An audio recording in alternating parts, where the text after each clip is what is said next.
তা আজকে আমাদের সমাজে যে কথাটা না বললেই নয়, আমরা সনাতন ধর্মের মানুষ তো, কি মা? সনাতন ধর্মের মানুষ তো। ইসলাম ধর্মে আপনি গিয়ে দেখুন, এই যে রোজা মাস গেল, মানে মনে হয় চলছে এখনো, না চলে গেছে ঠিক জানি না। যাক, এই রাতের বেলা যখন ফিরি বুঝতে পারি, ওনারা বলেন ওনাদের বিভিন্ন বক্তব্য, তো সেটা দেখেই বুঝতে পারি। আমরা তো আর জানি না বাবা, এই রাতে ভিতে ঘুরে বেড়াই বলে জানতে পারি ওনাদের যে নিয়ম। আমরা যেটা বলতে পারি, আমাদেরও কিন্তু এরকম একটা নিয়ম ভিত্তিক মাস আছে, যেটাকে আমরা দামোদর ব্রতের মাস বলি। জানা আছে তোমা? কতজন পালন করি?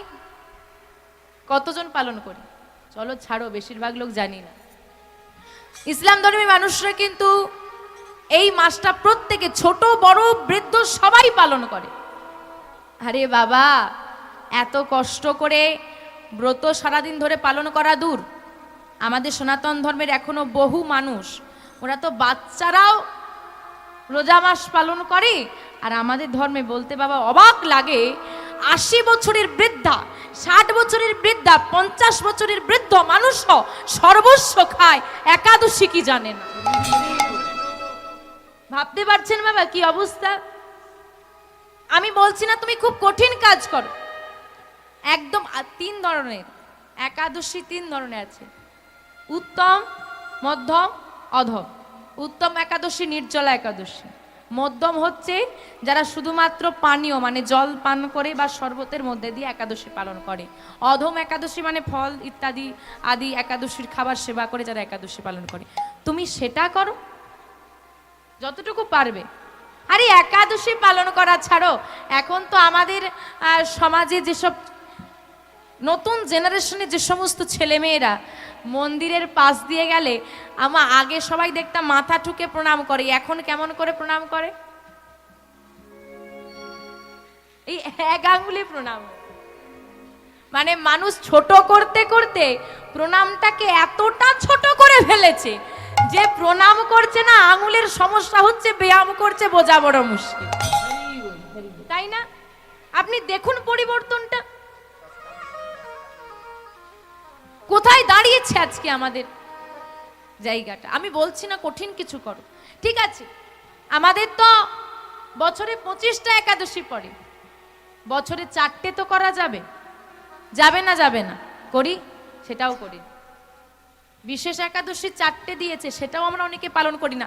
আরে জানি না কোন দিন একাদশী, খোঁজই রাখি না, এরকম আমরা হয়েছি। এই হচ্ছে আমাদের গোবিন্দের প্রতি ভক্তি, এই হচ্ছে আমাদের ধর্মকে এগিয়ে নিয়ে যাওয়ার প্রয়াস, এই হচ্ছে আমাদের গোবিন্দের চরণে আশ্বাস বিশ্বাস। কিছু নেই, মানো, পালন করো, কারণ আমরাই পারবো আমাদের ধর্মকে এগিয়ে নিয়ে যেতে, অন্য কেউ পারবে না। হরি বল, হরি বল। তো আজকে বলছে দেখ বিহারী, আজকে একাদশীর দিন, পঞ্চশস্য বর্জনীয়। প্রতিদিন সকালবেলায় বিহারীকে শুকনো মুড়ি বা চাল ভাজা ইত্যাদি দেওয়া হতো, আজকে তো দেওয়া যাবে না। তাই বিহারীর কাছে এসে সেবায়িত ঠাকুর বলছে, শোন বাবা, তুই চলে যা গাভী নিয়ে, আজকে তো একাদশী, একাদশীর খাবার বা ফল ইত্যাদি খেতেই হয়, এখন আমার কোনো ব্যবস্থা নেই, তুই চলে যা, দুপুরবেলায় আমি মাধবকে সেবা দিয়ে তোকে গিয়ে প্রসাদ দিয়ে আসবো। আচ্ছা বাবা, তাই হবে। বিহারী চলে গেল মাঠে, গরু চড়াচ্ছে, এদিকে গোবিন্দকে বাল্য দেওয়া হয়েছে, ভক্ত সেবা হয়েছে, গোবিন্দকে সেবা দেওয়া হয়েছে, কিন্তু বিহারীর কথা মনে নেই। বিহারীর কথা মনে নেই। কি গো মা, সবাই তোমার কথা ভুলে গেলেও যদি তুমি ভালোবাসার মতো তাকে ভালোবাসতে পারো, সে তোমার কথা কোনোদিন ভুলবে না। তাই বিহারীর কথা সবাই ভুলে গেলেও ভগবান ভুলে যায়নি। ভক্তের যখন ক্ষুধা লেগেছে, বেলা বেড়েছে, ক্ষুধা লেগেছে, ভগবান নিজে মন্দির ছেড়ে সেবার পাত্র হাতে নিয়ে, স্বয়ং বেশে নয়, ওমা সেবায়িত ঠাকুরের একটা ছেলে আছে, যার নাম কি নাম? সেবায়িত গোপাল। ওই ছোট্ট গোপালের বেশ ধারণ করে ভগবান আমার সেবার থালা নিয়ে আসছে। ভগবান ভক্তের জন্য কি না করে। ও দাদা, দাদা, কি হলো হলো ভাইয়ের গলা না? ভাই তুই এই দুপুর বেলায় ফাঁকা পথ দিয়ে একা একা চলে এসেছিস? এই নাও বাবা তোমার জন্য এটা পাঠিয়ে দিল, খিদে পেয়েছে না তোমার? নাও সেবা করে নাও। বিহারী সেবা করছে, আস্তে বিহারী সেবা করছে, সেবা করে নিচ্ছে। ও মা, ভক্ত যখন সেবা করে নিচ্ছে না, ভগবান হাত পেতেছে। ও দাদা আমায় একটু দেবে না? মাগো আমরা সেবা দিই, ভগবান নেয় না।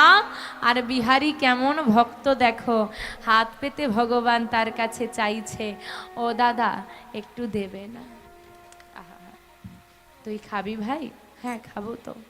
ওই উচ্ছিষ্ট হাতেই বিহারী ভগবানের বদনে তুলে দিয়েছে, তাই সেবা করছে ভগবান। আজকে দুই ভাইয়ের সেবা করেই যেই না বিহারীর সেবা হয়ে গেছে, গোপাল বেশি ভগবান আমার বলছে, দাদা এবার তবে বিদায় দাও আসি। বিহারী বলছে, কোথায় যাবি? কেন বাড়ি যাব? বস চুপ করে। কেন একা একা এসেছিস, একা একা যাবি নাকি? ফাঁকা রাস্তা, চারিদিকে জঙ্গল, কোথায় কি হয়ে যায়, বস আমার সঙ্গে যাবি। ভগবান মনে মনে চিন্তা করছে, ভক্তের বিপদ কাটাতে এসে নিজে বিপদে পড়ে গেল, কি করি এবার? কারণ অরিজিনাল গোপাল তো ঘরেই আছে, আবার যদি একটা গোপাল যায় কি হবে? ভয় আর ভগবান চিন্তা করে উঠতে পারছে না, কি করি কি করি কি করি।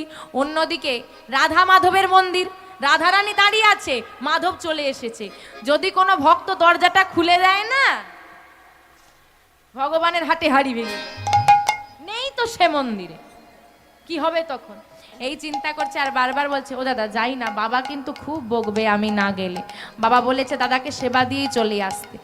কিচ্ছু বলবে না বাবা, আমি তো আছি, আমি সামনে নেবো, বসতে চুপ করে। বেশি দেরি করব না, অনেক দুপুর তো, প্রচন্ড রোদ উঠেছে, রোদটা একটু কমে গেলেই বিকেল বেলা দু ভাই ঘরে চলে যাব, বস। দাদা যাই না। না, একা আমি তোকে যেতে দেব না।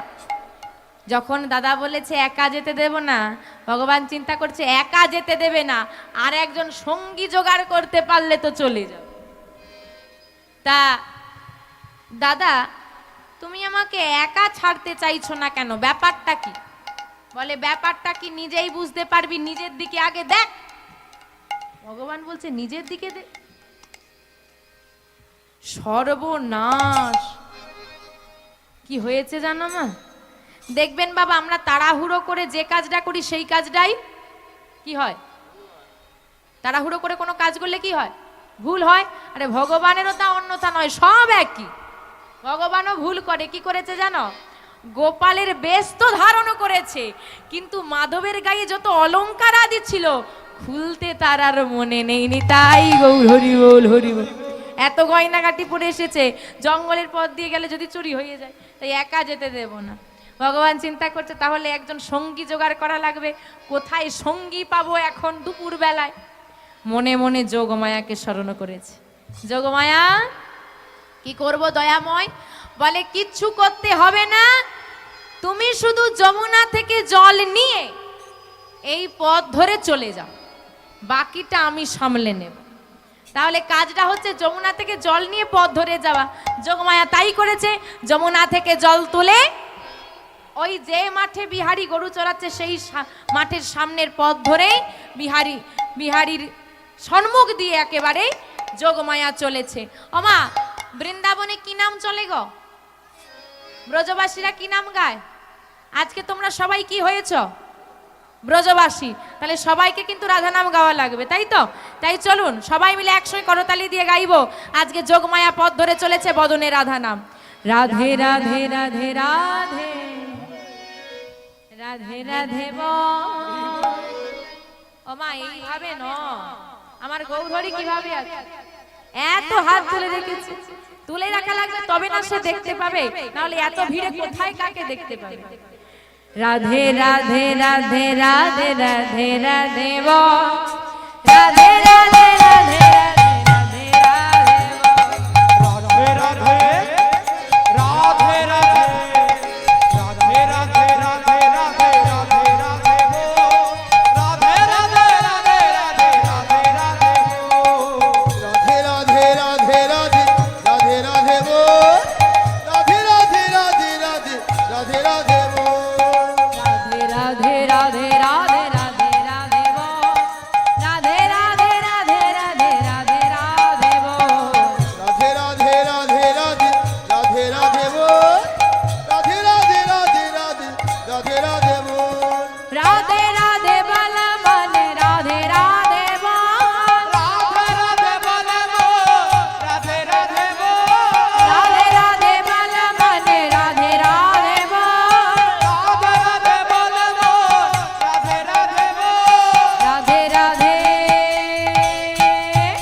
রাধা নাম গাইতে গাইতে যোগমায়া যেই না চলে যাচ্ছে মা, গোপাল ডাক দিয়েছে, ও দাদা ওই দেখো আমাদের পাশের বাড়ির মা যাচ্ছে, তা তুমি একা যেতে দেবে না, ওই মায়ের সঙ্গে চলে যাই।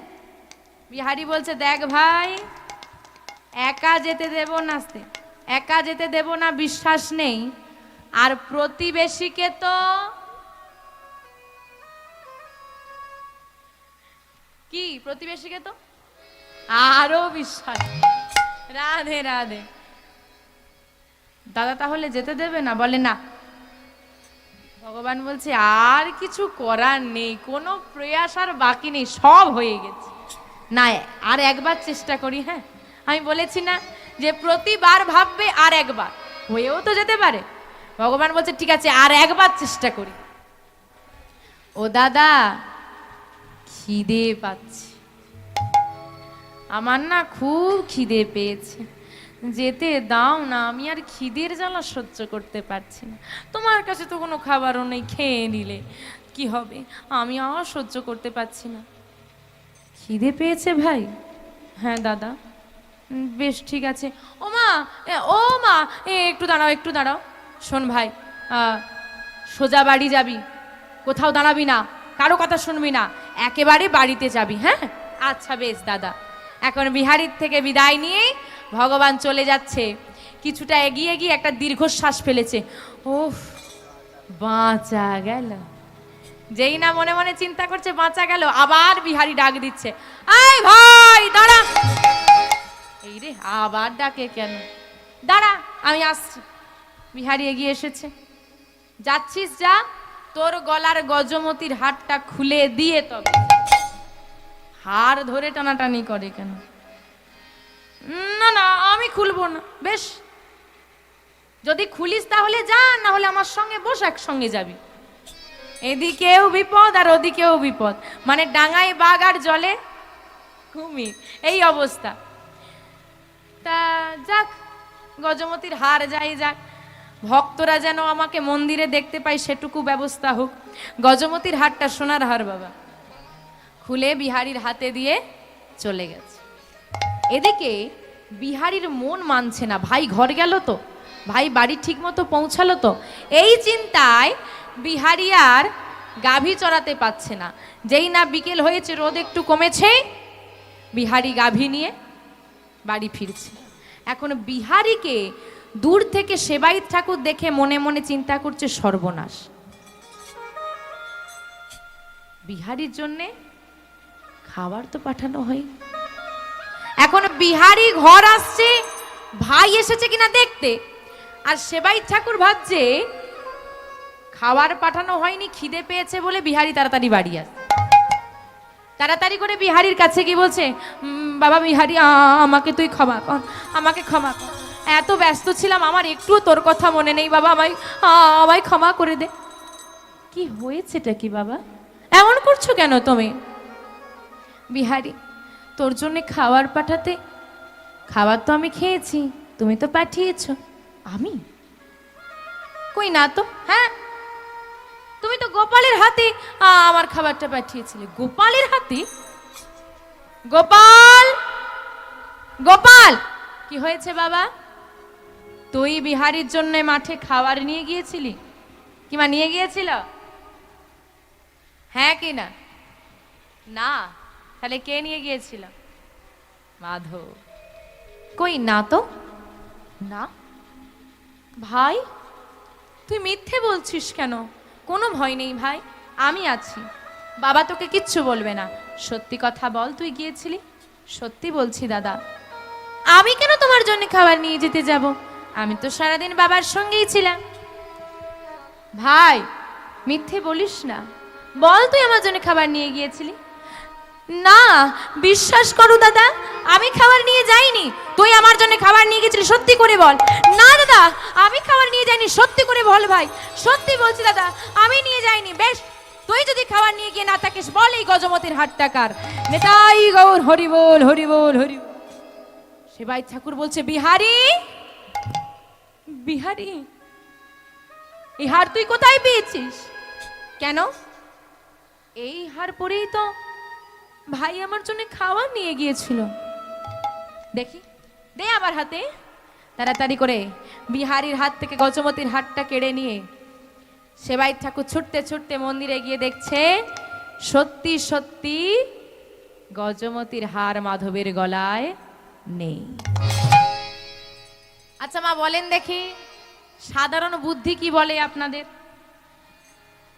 মাধবের গলায় একটা সোনার হার আছে, সেটা এখন মাধবের গলায় নেই, একটা ছেলের হাতে চলে গেছে, তার মানে কি দাঁড়ালো? হারটা ছেলেটা কি করেছে?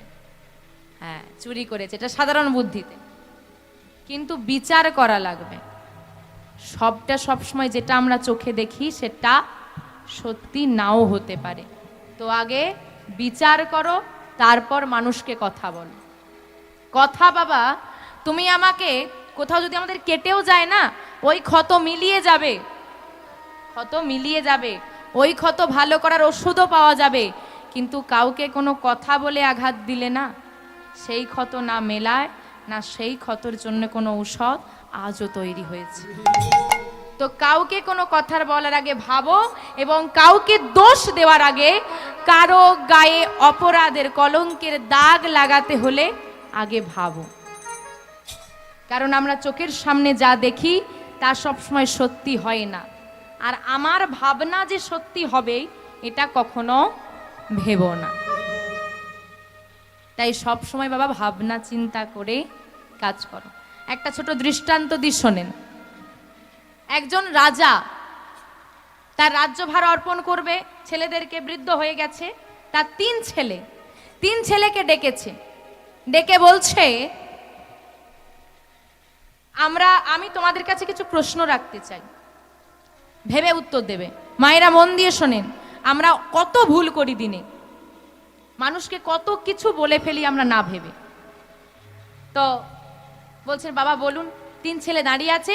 রাজামশাই শুধু এইটুকু প্রশ্ন করেছে যে একজন অপরাধ করেছে, তাকে তুমি কি শাস্তি দেবে? তাকে তুমি কি শাস্তি দেবে? বড় ছেলে বলছে বাবা আমি তাকে এমন শাস্তি দেব যে তার শাস্তি দেখে ভয়ে সে যেন আর কোনোদিন এমন কাজ করতে না পারে। দ্বিতীয় ছেলে বলছে বাবা আমি ওই মানুষটাকে মৃত্যুদণ্ড দেব। কেন? কেননা কারণ ওই মানুষটার শাস্তি দেখে যেন আর পাঁচজন তেমন ভুল না করতে পারে। তৃতীয় ছেলে বলছে বাবা আমি উত্তর দেওয়ার আগে একটা গল্প আপনাকে বলতে চাই, আপনি কি শুনতে চান? বলো, আমি প্রস্তুত। গল্পটা মন দিয়ে শোনেন। রাজার তৃতীয় ছেলে রাজাকে গল্পটা বলছে। কি গল্প? এক রাজ্যে এক রাজা আছে, সেই রাজার একটা তোতা পাখি আছে। কি পাখি? তোতা পাখি। পাখিটাকে রাজা ভীষণ ভালোবাসি, তোতা পাখিও রাজাকে ভীষণ ভালোবাসে। তো তোতা একদিন রাজাকে বলছে রাজা মশাই আমার আমার মায়ের কথা মনে পড়ছে, আমাকে একবার মায়ের কাছে যেতে দিন। রাজামশাই বলছে বেশ তোতা, আমি তো তোমাকে ভীষণ ভালোবাসি, কিন্তু মায়ের থেকে সন্তানকে আমি দূরে করতে পারি না, তুমি যাও কিন্তু খুব তাড়াতাড়ি ফিরে এসো। বেশ। রাজামশাই থেকে বিদায় নিয়ে তোতা মায়ের কাছে গেল, মায়ের সঙ্গে কথোপকথন করলো, কিছুদিন মায়ের সঙ্গে সময় কাটিয়ে তোতা আবার ফিরে আসছে। তো তোতা উড়তে উড়তে উড়তে উড়তে আসছে, দেখছে একটা আমের গাছ। কিসের গাছ? আমের গাছ। আমের গাছটা যাইতাই গাছ নয়, অলৌকিক আমের গাছ, যে গাছের আম যদি কেউ খায় সে অমর হয়ে যায়। তো তোতা মনে মনে চিন্তা করলো রাজামশাই আমাকে এত ভালোবাসে, আমি রাজামশাইকে এত ভালোবাসি, এই আমটা নিয়ে গিয়ে আমি রাজামশাইকে উপহার দেব। চিন্তা করে তোতা ওই গাছ থেকে একটা আম নিয়েছে। কিন্তু অনেক দূরের পর তো তোতা উড়ছে, ক্লান্ত হয়ে একটা গাছের গোড়ায় বসে পড়েছে, আমটাকে পাশে রেখে দিয়ে বসে পড়েছে। একটা বিষধর সাপ এসে ওই আমটাকে লেহন করেছে। লেহন করেছে মানে কি? জিহ্বা দিয়ে লেহন করে দিয়েছে। তো এখন পাখি তো আর সেটা জানে না, পাখি আমটা নিয়ে গিয়ে রাজাকে দিয়ে দিয়েছে। এখন পাখি যখন আম নিয়ে গিয়ে রাজাকে দিয়েছে, রাজার একটা পোষা কুকুর ছিল, দেখুন গল্পটা কোথা দিয়ে কোথায় যাচ্ছে। রাজার পোষা কুকুরটা ভীষণ চিৎকার করছে ওই আমটাকে নেওয়ার জন্য। তো রাজা বলছে চলো আমি যখন খাবো কুকুরটাকেও একটু দিই। যেই না আমের একটু অংশ ওই কুকুরটাকে দিয়েছে না, কুকুরটা খাওয়ার সঙ্গে সঙ্গে মারা গেছে। বিষ হয়ে গেছে না আমটা। যেই না মারা গেছে, রাজা রেগে গিয়ে মনে মনে চিন্তা করছে পাখি আমাকে মারার চেষ্টা করলো, তার মানে বিষ আম এনেছে। সঙ্গে সঙ্গে রাজা ওই পাখির শিরচ্ছেদ করে দিয়ে পাখিটা মারা গেল। আর ওই আমটাকে রাজা জোর করে দূরে ফেলে দিয়েছে। যেই না ফেলে দিয়েছে মা, আর ঘোষণা করে দিল ওই আম যেখানে পড়েছে ওর আশেপাশেও যেন কোনো মানুষ না যায়। কালের পরিবর্তনে আমটা মাটির সঙ্গে মিশে গেল, ওইখানে আম গাছ হলো। কেউ ওই গাছের আম খায় না। কিন্তু একদিন ভিনদেশি মানে অন্য দেশের মানুষ, সে তো আর এই দেশের খবর জানে না। একদিন ওই ভিনদেশি একটা বৃদ্ধা এসে ওই আম গাছের তলায় বসেছে। বসে দেখছে একটা আম পড়ে গেল। তৃষ্ণার্ত ছিল, সে ওই আমটা খেয়ে ফেলেছে। চারিদিকে খবর ছড়িয়ে গেল ওই বৃদ্ধা বিষ আম খেয়েছে, ওই বৃদ্ধা বিষ আম খেয়েছে, ওই বৃদ্ধা বিষ আম খেয়েছে। মারা যাবে, কিন্তু মারা যায় না। দিন দিন বৃদ্ধা যৌবনকাল প্রাপ্ত হচ্ছে। রাজার কানে খবর গেল, রাজার অনুশোচনা হলো, আমি যদি পাখিটাকে একবার জিজ্ঞেস করতাম যে কি হয়েছে ব্যাপারটা খুলে বলো, তাহলে পাখিটাকে এভাবে আমি হত্যা করতাম না।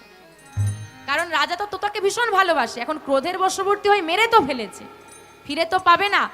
পাখি চলে গেছে, আমি পাখিকে বিনা দোষে মেরে ফেলেছি, এই অনুশোচনায় রাজা মারা গেল। তাই বাবা, আমি কাউকে শাস্তি দেওয়ার আগে তার কারণ যাচাই করতে চাই। তাই কাকে শাস্তি দেওয়ার আগে আমি তার মুখ থেকে একবার ঘটনাটা শুনতে চাই, তারপর আমি সিদ্ধান্ত নেব তাকে শাস্তি দেওয়া উচিত কিনা। কি বাবা, মিলছে? এটাই হচ্ছে আমাদের বাস্তব। কাউকে কিছু বলার আগে, কাউকে দোষারোপ করার আগে, কাউকে শাস্তি দেওয়ার আগে একবার বিচার করো, বিবেক বিবেচনার মধ্যে দিয়ে কথা বলো। নেতাই গৌর হরিবোল হরিবোল। তাই বিহারীকে চোর বলা যাবে না, কারণ আমি যখন মধ্যাহ্ন পর্যন্ত মাধবকে সেবা দিয়েছি, গলায় হারটা ছিল, আর বিহারী এসেছে বিকেল বেলায়, তার মানে মাধব জীবন্ত। হরিবোল হরিবোল।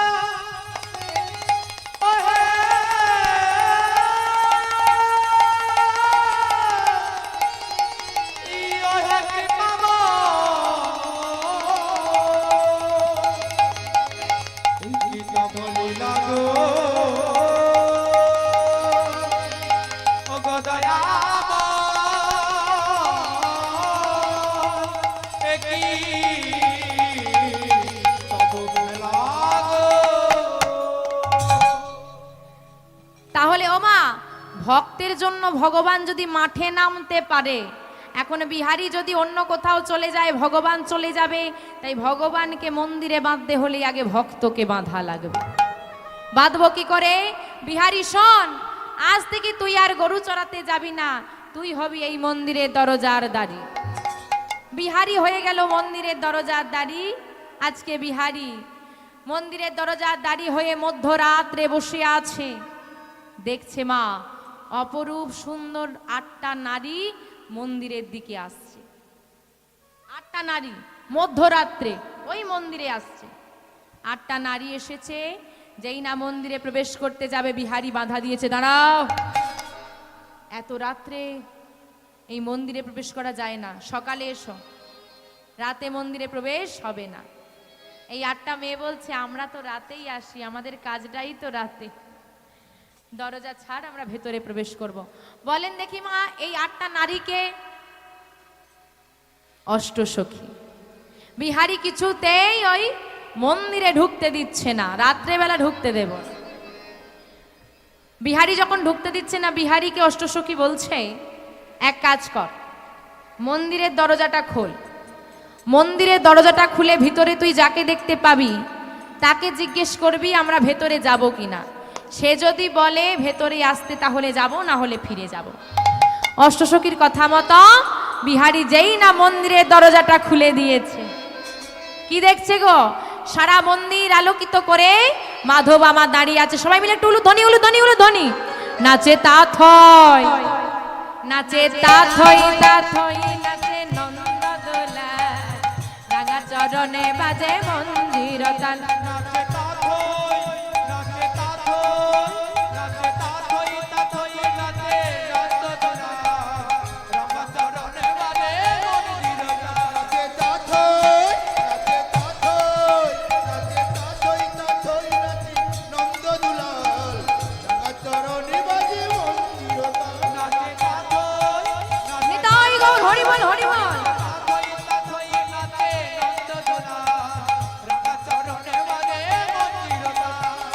ত্রিভঙ্গ মুরারি হয়ে শিরাধারে বামে লয়ে, ত্রিভঙ্গ মুরারি হয়ে